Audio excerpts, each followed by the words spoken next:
Olá, queridos alunos, queridas alunas.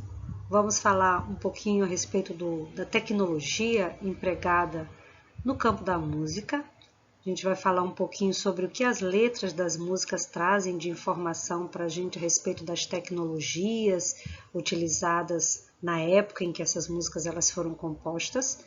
A gente vai falar também sobre as tecnologias que envolvem o campo da reprodução musical, da gravação musical, e vamos falar também sobre a música concreta, a música eletrônica, porque elas têm tudo a ver com esse contexto tecnológico, elas evoluem, elas são possíveis, na verdade, serem desenvolvidas graças aos avanços tecnológicos que vão acontecer nesse campo musical, tá certo? Eu espero que vocês gostem desse tema, né, que nós vamos tratar.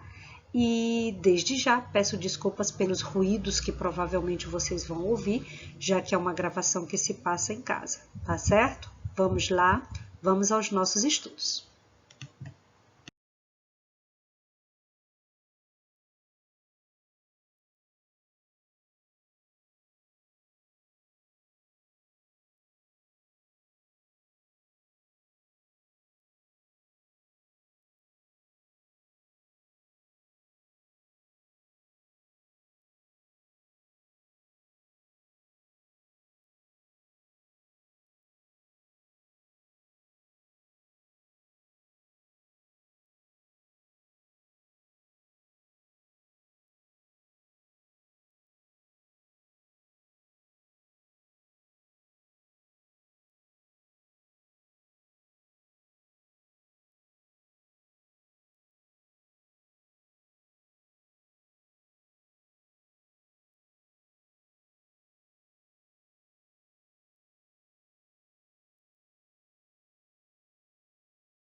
Então aqui eu coloquei para vocês um vídeo que traz para a gente essa composição do donga, né, um samba, e ter um samba gravado em 1917, apesar do samba não ser o nosso tema ainda hoje, eu vou ter uma outra aula com vocês para falar sobre o samba, desde as suas origens até o que nós temos, enfim, sendo desenvolvido nos dias de hoje.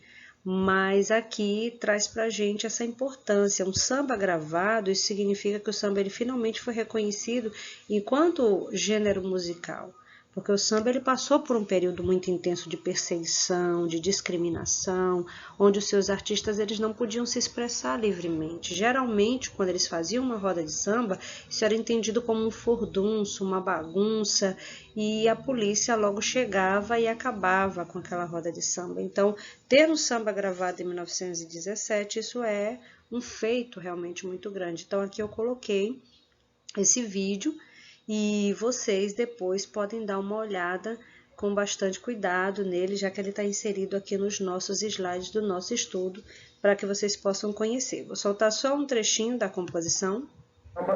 Não esqueça, desde a Bahia para o Rio.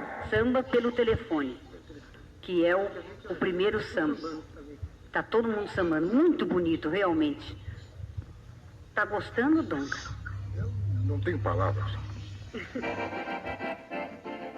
O Pelo Telefone, que é o primeiro samba gravado, em 1917, você ouve, ele tem características de machista. O chefe da polícia pelo telefone mandou me avisar que na Carioca tem uma roleta para se jogar. O chefe da polícia pelo telefone mandou me avisar. Certo?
Então, essa gravação de 1917, ela é importante não só do ponto de vista de que a letra da música ela traz as informações sobre tecnologias da época, mas também o fato do samba ter alcançado esse status de gênero musical e finalmente passar a ser gravado.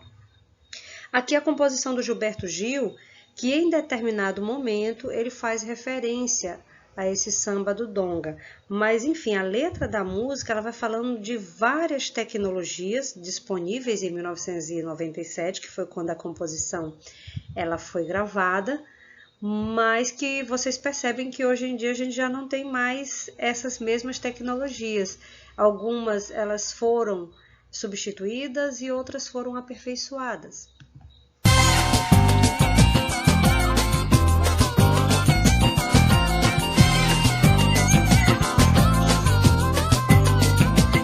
Meu website, fazer minha homepage. Com quantos gigabytes se faz uma jangada, um barco que veleje. Criar meu website, fazer minha homepage. Com quantos gigabytes se faz uma jangada, um barco que veleje. Que veleje nesse infomar, que aproveite a vazante da infomaré. Que leve o muriqui do meu velho orixá ao porto de um disquete de um micro em pé. Um barco que veleje nesse infomar, que aproveite a vazante da infomaré. Que leve meu e-mail lá até Calcutá, depois o hot link num site de Helsinki para abastecer.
Então, falamos, né, dessas tecnologias presentes tanto na letra, né, das canções, como a gente também em termos de gravação.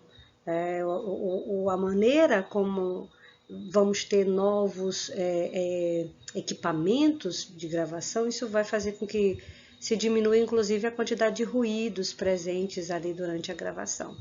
E aí eu trouxe para a gente falar sobre instrumentos reprodutores, né, equipamentos reprodutores de música, como é o caso do gramofone, como é o caso dos aplicativos de música, enfim, essa imagem que eu trouxe aqui, ela é bem interessante porque traz para a gente parte dessa transição aqui de reproduções de música. Então, o LP de vinil, né, e em seguida a fita cassete, depois o CD e agora os aplicativos, né, de reprodução musical.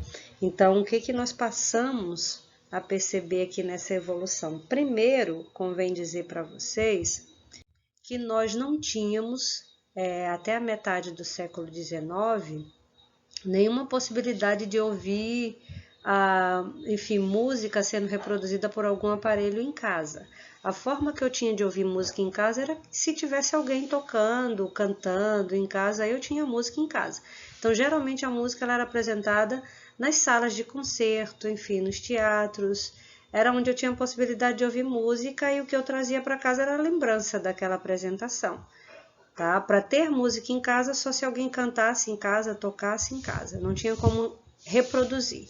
Então, esses dois aparelhos aqui, eles vão ser extremamente importantes para a gente. O aparelho que está mais lá em cima, ele se chama fonógrafo. E nele, a música ela era gravada numa espécie de rolinho. E esse rolinho, ele cabia mais ou menos 6 minutos de música. Ou seja, uma ou duas músicas no máximo ali gravadas nesse rolinho. E com a ajuda dessa manivela que tinha aí ao lado, eu girava essa manivela.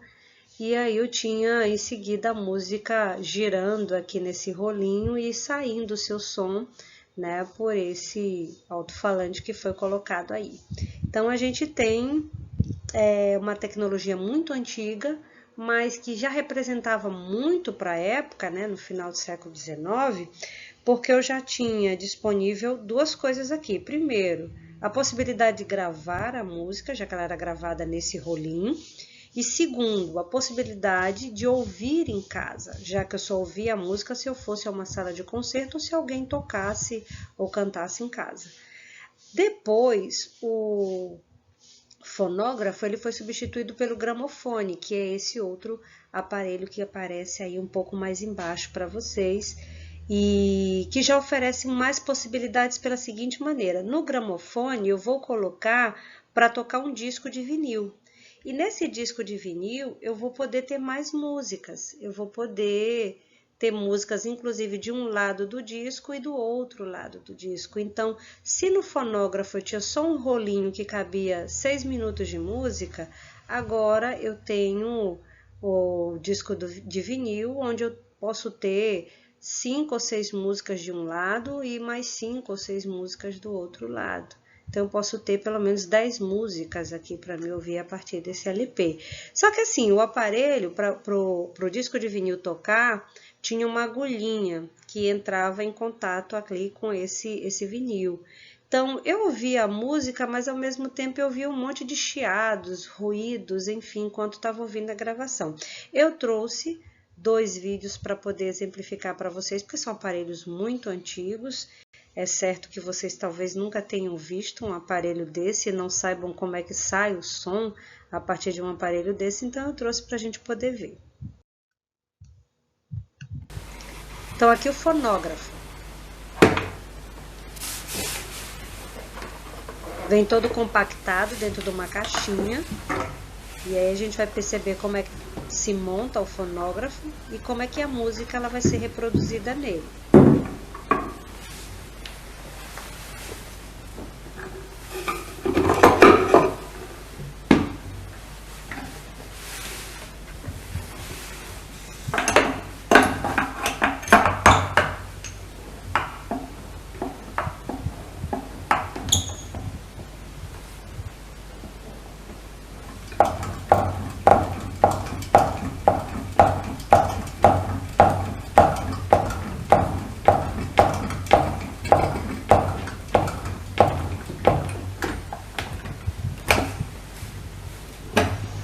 Olha só, esse rolinho que ele vai tirar de dentro desse potinho é o rolinho que contém a música.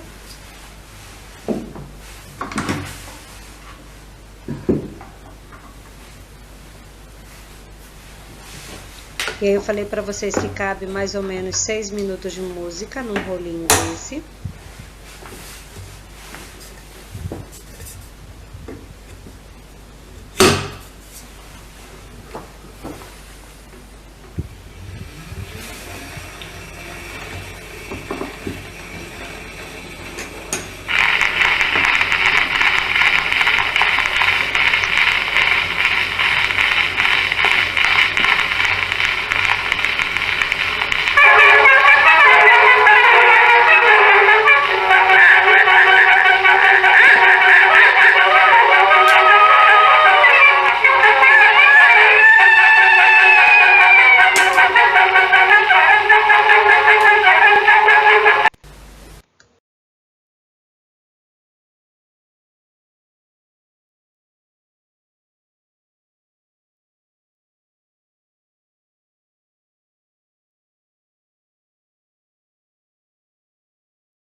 É um som cheio de ruídos, mas que, como eu falei para vocês, representa muito para a época, porque é uma possibilidade de eu levar música para ouvir em casa, que era algo que eu não tinha, nessa possibilidade. Aqui o gramofone, que eu falei para vocês que ele oferece uma possibilidade de mais músicas, já que no fonógrafo eu só podia ter uma música ou 2 músicas no máximo, já que era só 6 minutos ali de gravação. Aqui eu tenho o disco de vinil e aí do lado A, do lado B, eu posso ter 5 músicas, né, de cada lado, cerca de 10 músicas aí para serem reproduzidas. Mas em termos de qualidade de som, não há tanta diferença de um para outro. O som ele é cheio realmente de ruídos, cheio de chiados ali. Então aqui o gramofone, para vocês também ouvirem como é que a qualidade do som, como eu coloco aqui no slide para vocês, né, era muito baixa, era cheia de ruídos, cheia de distorções.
Certo? Então, são tecnologias presentes ali no final do século XIX que representam muito porque a possibilidade, como eu já disse, de você levar música para ouvir em casa. E aí surge aqui uma outra tecnologia, que é a fita cassete. A fita cassete, ela vai trazer para a gente um universo de você poder levar a música para qualquer lugar que você queira, para poder ouvir. Por quê? Porque você vai ter esse aparelhinho que a gente está vendo aí do lado, que se chama Walkman. Dentro desse Walkman eu vou colocar a minha fita cassete com as minhas músicas ali para eu poder ouvir. E esse aparelho ele é a pilha, né? Então eu colocava as pilhas no aparelho e aí colocava meu fone, pendurava o aparelho ali na cintura e eu podia... Enfim, quando eu vou a caminho da escola e ouvindo música, a caminho do trabalho, ou fazer uma corrida esportiva, e ali eu tô com o aparelho pendurado na cintura e com fone no ouvido, eu vou ouvindo as minhas músicas preferidas. Então, esse aparelho, ele contribuiu muito para que a fita cassete ela se popularizasse, ela fosse muito vendida a partir dos anos 80. E praticamente todo artista que lançava um LP, ele acabava lançando também a fita cassete daquele mesmo trabalho. Porque as pessoas elas tinham essas opções. Ah, eu tenho o disco, mas o disco só dá para ouvir em casa. E a fita cassete não. Com o uso do Walkman eu posso levar para qualquer lugar. Então o Walkman ele vai contribuir muito para que a fita cassete ela superasse, inclusive nos anos 80, a venda dos discos de vinil. Porque tem essa possibilidade de eu levar música para ouvir onde eu quiser, mas também porque a fita cassete, a produção dela era mais barata do que do disco de vinil. Então, muitas pessoas acabavam comprando também por isso, por ser mais acessível economicamente. Agora, o aparelho, o Walkman, não vou mentir para vocês, ele era um pouquinho caro. Então se assemelharia aí a um celular, não aquele celular top de linha, mas se assemelharia ao valor de um celular bom, um bom celular hoje em dia, tá? Então uma coisa ali de 600, 700, 800 reais, por aí assim seria esse valor da venda de um Walkman. E aí você, para ouvir, compraria ali as suas fitas de vários artistas. A fita cassete você também podia comprar limpa e gravar músicas da sua preferência. Ela te oferecia maiores possibilidades de escolher, né, o que ouvir e onde ouvir. Então se popularizou muito a partir dos anos 80. E aí eu coloco para vocês, através desse vídeo que eu separei aqui, que a fita cassete ela tem um mercado até hoje, assim como os discos de vinil. Talvez vocês tenham mais essa vivência de ouvir as músicas que vocês gostam a partir dos aplicativos de música, mas tem muita gente que ainda prefere ouvir músicas a partir da fita cassete ou a partir do disco de vinil. Tem artistas que hoje em dia, eles quando lançam um trabalho, eles fazem questão de não só lançar esse trabalho nas suas plataformas digitais, mas também de separar ali um trabalho gravado em vinil, como foi o caso da Lady Gaga, né? O último trabalho da Lady Gaga, ele esteve também disponível em vendas de discos de vinil. Então, existe um mercado, tem pessoas que até hoje têm a vitrola para tocar o disco de vinil, tem pessoas que até hoje têm aparelhos de som com capacidade para reproduzir músicas de fita cassete. Então, não é um mercado muito amplo em termos de oferta de produtos, mas existe um público seletivo em relação a esses produtos e que sabe onde procurar, como encontrar. Talvez vocês já tenham até visto na livraria Leitura, tem algumas vitrolas e talvez tenham se perguntado quem vai comprar isso, quem é que ainda usa isso. Então tem pessoas que realmente compram, tem pessoas que ainda usam, que gostam do som a partir do disco de vinil com aqueles ruidinhos que ele possui. Tem gente que gosta de ouvir música a partir da fita cassete, que é um som mais abafadinho. Enfim, aqui eu coloquei para vocês uma reportagem que fala que esse mercado ele existe, que uma empresa brasileira começou a trabalhar com fita cassete e não esperava que a procura fosse tão grande para que eles produzissem mais. Depois da volta às lojas dos discos de vinil, o antigo formato de registro musical também retorna ao mercado brasileiro. Considerada por muitos ultrapassada, a fita cassete renasce em grande estilo. Aqui em São Paulo, um estúdio de gravação já mergulhou nessa onda nostálgica. Uma letra e um número que rebobinam o tempo. Cassete, uma fita de gravação que muita gente da nova geração mal conhece. Faço nem ideia. Nostalgia, né? Pois os donos deste estúdio de gravação tiveram uma surpresa quando decidiram entrar nessa onda saudosista. Eles compraram uma máquina de duplicação de fitas cassete e fizeram um vídeo para mostrar a novidade nas redes sociais. Mas eles não imaginavam que ao abrir essa porta e comprar uma máquina analógica de copiar cassete, eles fossem causar um alvoroço digital. É que não só o vídeo deles na internet teve milhares de visualizações, como também eles descobriram um movimento crescente de pessoas pedindo a volta dessas pequenas aqui. Foi um tiro certo, porque em 2 semanas a gente postou esse vídeo, né? Assim que as máquinas chegaram, em 2 semanas lotou nossa caixa de e-mail de pedidos. E a gente viu essa lacuna no mercado. A princípio é um saudosismo. Muitas pessoas não tiveram contato com o áudio analógico, né? O pessoal da nova geração já cresceu escutando tudo em CD. E a partir do momento que começou a ouvir, notou que tem uma sonoridade diferente. O futuro para esse músico tá no cassete. A banda dele decidiu gravar algumas músicas em fita para recuperar aquele conceito antigo de mixtape a fim de divulgar o trabalho. Mas segundo ele, a sensação foi tanta que todas as 50 fitas que a banda gravou foram vendidas em 10 minutos.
certo? Então aqui a gente vê que existe um mercado, que existem pessoas interessadas nesse formato musical.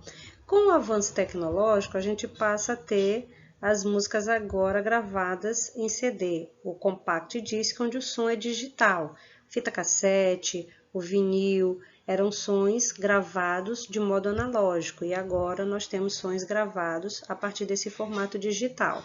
Então, com o avanço tecnológico, a gente vai ter a digitalização do som e aí a gente vai ter que praticamente, todo mundo vai começar a reformular agora os seus aparelhos de som em casa. Então, em vez de eu ter uma vitrola, reprodutora de disco de vinil, com espaço para reprodução da fita cassete, agora eu vou ter os aparelhos de reprodução do CD. Tá? Então, a partir de 82, o compact disc, ou CD, como a gente comumente chama, ele começa a despontar e ele oferece, a tecnologia digital, ela vai oferecer para a gente, nessa gravação, a possibilidade da gente ter um som mais limpo, sem os chiadinhos, sem os ruídos, e algumas pessoas elas preferem assim, esse som limpo, claro. Então é um outro formato que, como eu falei para vocês, não convém a gente comparar, porque se existe muita gente ainda interessada no mercado de vinil ou da fita cassete, é porque algumas pessoas preferem ainda esses pequenos ruídos, esses pequenos chiadinhos durante a apreciação musical. Mas aqui já é um mercado que se abre para pessoas que preferem um som mais limpo. Então, antes da digitalização do som, antes do CD, a gente tinha a fita magnética, que foi um invento que ele foi muito significativo, não só por aquelas possibilidades que eu falei para vocês, de vocês poderem levar a música dentro do aparelho de Walkman e ouvir em qualquer lugar, caminho da escola, caminho do trabalho, enfim, não só por isso, mas também porque a fita cassete limpa, eu posso gravar sons nela. Então, com a invenção da fita magnética, a gente vai perceber algumas experiências musicais surgindo, tá? Então, a música concreta, a música eletrônica, elas vão aproveitar em seus conceitos a utilização da fita cassete. No caso da música concreta, eu com uma fita limpa dentro de um gravador e por aí gravando sons, por exemplo, da cidade, sons de pessoas conversando, o ruído do trânsito, eu vou gravando tudo isso. Depois eu levo isso para dentro de um estúdio e vou fazer uma manipulação com cortes, com montagens, e ali eu vou criar uma sequência de sons que vai resultar nesse conceito que eu chamo de música concreta, que são sons pegos diretamente ali do nosso cotidiano. A música eletrônica, ela também vai se aproveitar dessa possibilidade oferecida pela fita cassete. Eu vou gravar sons produzidos por geradores eletrônicos, eu vou também organizar uma sequência, cortar, montar, e a partir dali eu vou ter uma produção musical, enfim, uma produção sonora, que vai ser resultante somente de sons produzidos eletronicamente, ou seja, sons que eu não tenho uma participação direta sobre a produção deles. Então, eu separei também sobre isso para a gente, porque tem a ver realmente com a tecnologia. Essa tecnologia disponível, que é a fita magnética, ela vai me possibilitar desenvolver esses dois conceitos musicais. Então, na música concreta, a gente tem primeiro que ela é resultado de pesquisas que vão ser feitas em gravações de sons do nosso dia a dia. Então, os ruídos do trânsito, pessoas conversando, tudo isso eu vou ter agora aqui para poder gravar, levar para o estúdio, manipular. Então, eu coloquei aqui no slide para vocês falas de pessoas, sons do trânsito, ou seja, paisagens sonoras. Antes desse tipo de apropriação, somente os instrumentos musicais e o canto tinham a função de materializar a criação musical. Então, a música concreta, ela traz para a gente a possibilidade de você trazer esses sons do cotidiano para uma produção musical e fazer com que você tenha uma apreciação sobre eles. Quando eu falo apreciação, não é que você vai achar bonito, ouvir uma composição com pessoas falando, buzinas de carros, enfim, todas essas manifestações que a gente tem no cotidiano. A ideia não é essa, mas que você faça principalmente uma crítica a respeito dessa situação. Será que a gente vive cercado, nesse cotidiano por uma quantidade muito grande de ruídos? Ou será que enfim, nós temos uma paisagem sonora que é saudável, que colabora para que a gente, por exemplo, não tenha estresse, não tenha qualquer problema de saúde. Então, leva a gente a pensar sobre essas situações. Então, a música concreta, ela vem para nos mostrar que os sons do cotidiano, eles podem fazer parte de uma composição musical. Isso não é exatamente novo, isso está em algo que a gente discutiu ainda em sala de aula durante o período presencial, né? O John Cage, ele faz uma composição chamada 4 minutos,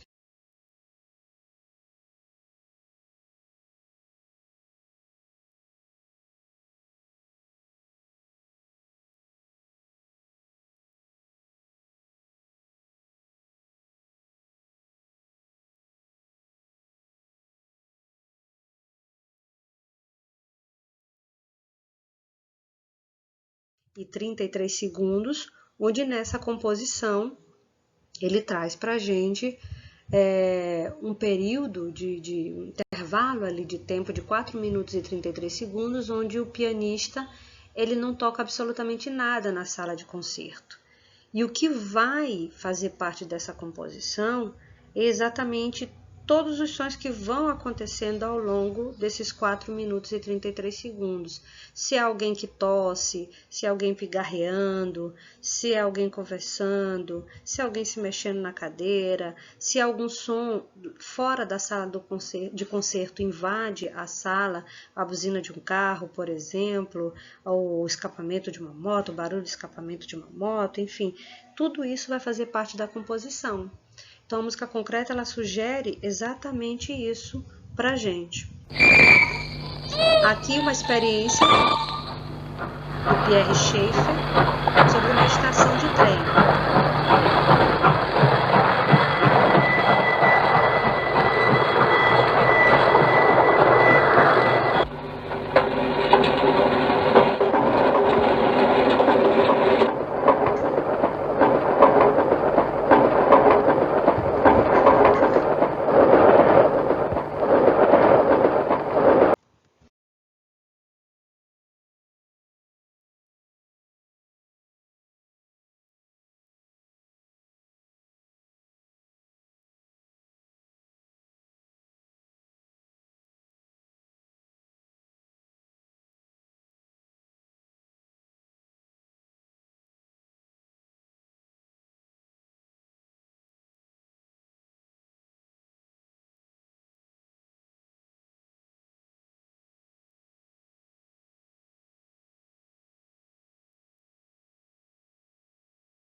Para a gente pode parecer besteira, ele gravou o som do barulho lá produzido por um trem, mas a gente percebe o seguinte, que o homem ele vai desenvolvendo toda uma série de veículos, máquinas, enfim, para facilitar as suas atividades no cotidiano.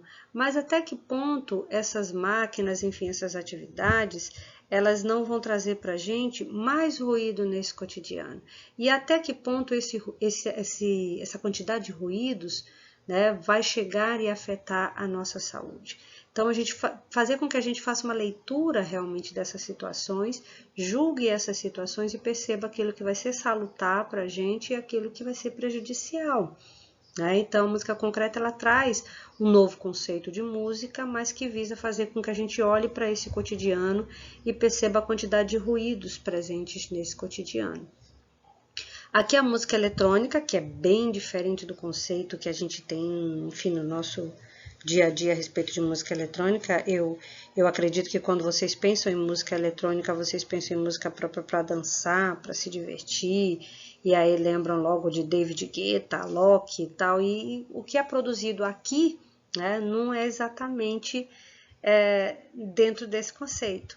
A música eletrônica, ela vem para nos mostrar sequências que são manipuladas, enfim, gravadas, com sons produzidos por geradores eletrônicos. Como assim? Vindo para o nosso cotidiano. Seria eu gravar o barulho que o ar-condicionado faz, seria eu gravar o barulho que uma geladeira, uma máquina de lavar faz. Então, eu vou gravar todos esses sons. Esses sons são produzidos por esses aparelhos e eles não têm uma intervenção direta minha. Não sou eu que dito o ritmo com que esses sons eles vão acontecer. Então, eu ligo o aparelho e o resto, tudo vai ser por conta dele. Ele é que vai produzir o som e com que velocidade, com que ritmo, enfim. Ele que vai determinar, não sou eu que vou determinar. Então, eu vou gravar essa sequência de sons e, em seguida, eu vou levar isso para um estúdio também. E ali eu vou recortar o que me interessa, vou colar com outras partes que também me interessam, criando uma nova sequência. E depois eu vou ouvir tudo isso. Então, tanto a música concreta quanto a música eletrônica, elas vão estar trabalhando com sons que estão presentes no nosso cotidiano, nos fazendo ter uma apreciação sobre esse cotidiano e julgar, principalmente, aquilo que nós podemos fazer para que esse cotidiano ele tenha uma menor quantidade de ruídos, porque realmente isso adoece. Existem muitos estudos que apontam isso, né? Que muitas vezes o nosso estresse ele é dado a uma quantidade muito grande de ruídos que estão nos rodeando, a gente começa a ficar com dor de cabeça, a gente começa a ficar irritado, então isso vai nos afetando.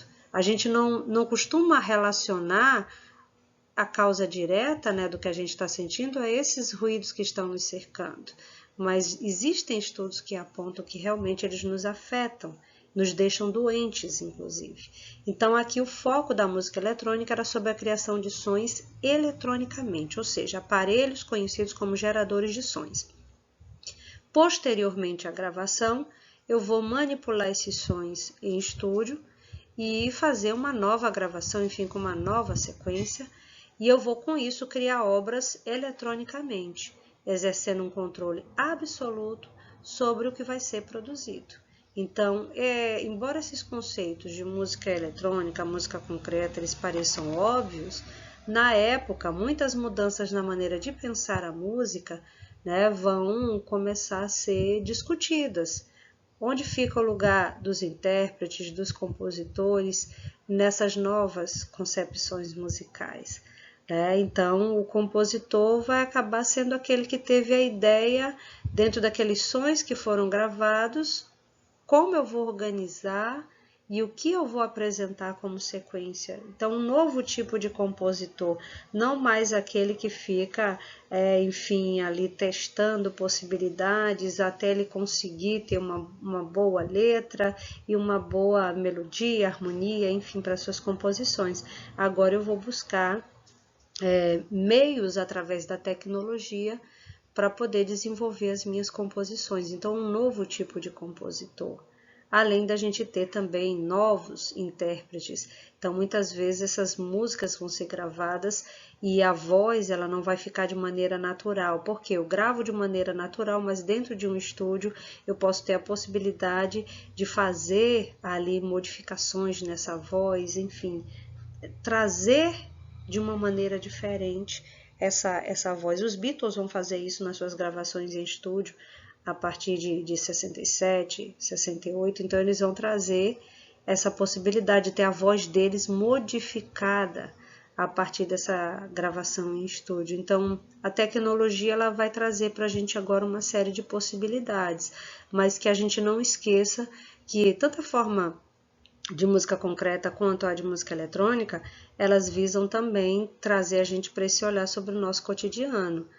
Os sons produzidos pelos aparelhos que facilitam a nossa vida, mas eles são muito barulhentos. Como pensar, não é para a gente poder abandonar os aparelhos, mas como pensar em aparelhos que produzam menos ruído. Um ar-condicionado, a gente já discutiu isso em sala de aula, então muita gente apontou na pesquisa que eu fiz em sala de aula o barulho do ar-condicionado, na sua pesquisa relacionando ali os sons que estava ouvindo durante a atividade. Então, é necessário o aparelho ar-condicionado? A gente vive numa cidade quente, você ficar 5, 6 horas numa sala de aula quente, é claro que isso vai atrapalhar a sua concentração. Ficar numa sala mais geladinha é bem melhor, mas se a gente ficasse numa sala bem geladinha, onde o aparelho não produzisse tanto ruído, seria melhor ainda. Porque soma-se ao ruído do aparelho, o ruído das vozes em sala de aula. Isso acaba gerando um ambiente extremamente barulhento e que vai depois causar uma certa irritabilidade, uma certa, como é que eu poderia colocar para vocês, uma dor de cabeça, pode trazer um certo estresse. Isso falando dos problemas menores, porque você é sujeito a situações constantes de ruídos intensos e duradouros, isso vai fazer com que você também tenha problemas de surdez, isso vai fazer com que você tenha problemas, você pode desenvolver problemas crônicos, como por exemplo pressão alta. Tem estudos que apontam todas essas possibilidades. E, então, se isso nos afeta, se isso contribui para que a gente possa ter uma saúde mais debilitada, que a gente pense sobre isso e busque maneiras de melhorar tudo isso.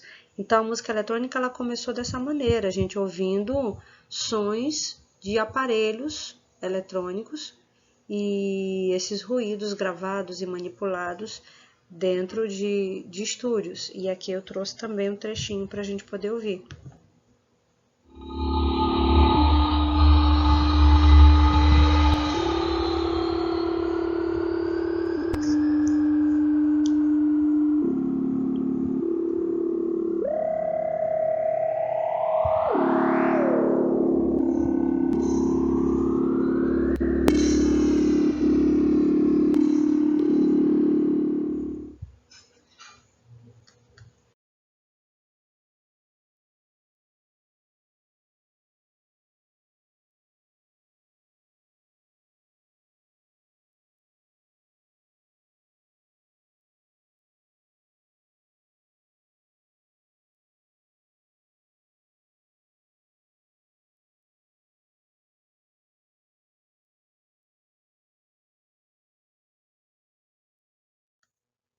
Então, de forma nenhuma, isso se assemelha àquilo que a gente tem de referencial de música eletrônica hoje, música própria para divertir, para dançar.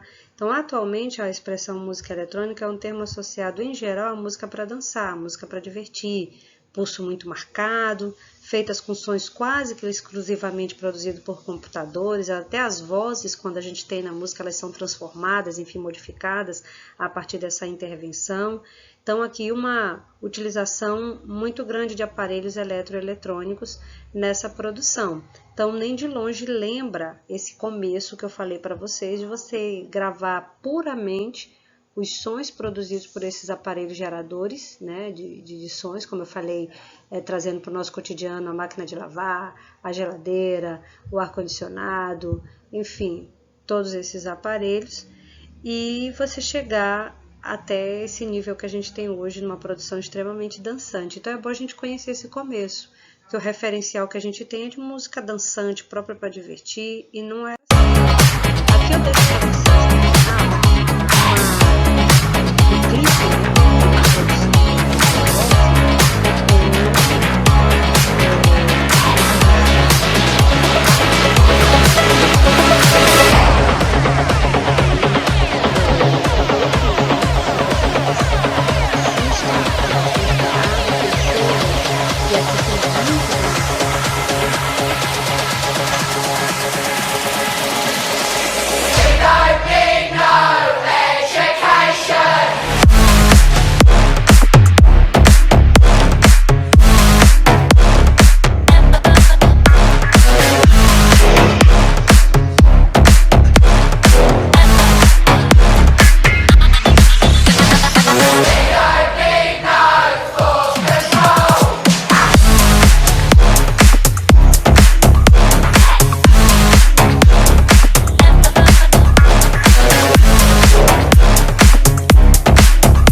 Então, através do clipe, né, que é baseado na música do Pink Floyd, Another Brick in the Wall, traz toda uma reflexão sobre o nosso cotidiano, nossa correria para o trabalho, nossas ilusões achando que a gente vai ser feliz consumindo, enfim, faz toda uma reflexão a respeito de tudo isso.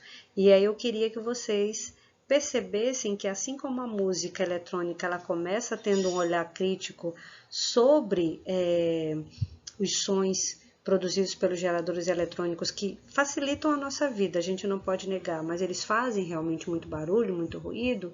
Aqui a música eletrônica, nossa contemporaneidade, enfim, no nosso momento, ela também ainda é crítica, né? A gente perceber que nem tudo também é só diversão, mas que a gente tem pessoas trabalhando nesse momento com a música eletrônica, visando também nos chamar a esse olhar mais crítico sobre o nosso cotidiano. Então, assistam o clipe por inteiro e reflitam sobre essa questão, tá certo?